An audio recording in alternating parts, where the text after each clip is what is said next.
Bishalgarh rail স্টেশনে GRP থানায় OC সহ মোট 4 জন পুলিশ কর্মী নিয়ে চলছে প্রশাসনিক কাজ। ফলে কর্মী সংকটের কারণে নানান সমস্যায় জর্জরিত হয়ে রয়েছে জিআরপি থানা। বর্তমানে বিশালগড় জিআরপি থানার ওসি সহ মোট 2 জন পুরুষ ও 2 জন মহিলা পুলিশ কর্মী নিয়োজিত রয়েছেন। হাতে গোনা স্বল্প সংখ্যক পুলিশ কর্মী দিয়ে রেল দপ্তরের প্রশাসনিক নিরাপত্তার কাজ সহ বিভিন্ন দপ্তরের কাজ করতে নানান সমস্যার সম্মুখীন হতে হচ্ছে।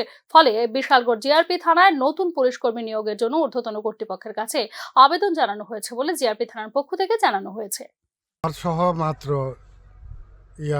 4 জন, ওমেন 2 জন আছে আর মেন 2 জন আছে। এদের মধ্যেও ছুটি গেছে, এর মধ্যে বাড়িঘরও এদের স্টাফ চালাতেও বেজাল। আর এখানে তো অনেক মিডিয়া তিডে আয়ে লোক ঝামেলা পড়ে, তো এই লাগে একটু স্টাফটা বাড়াই দিলে ভালো আর কি।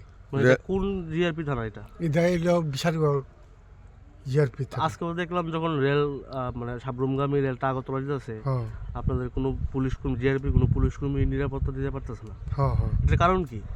এদের স্টাফ কম।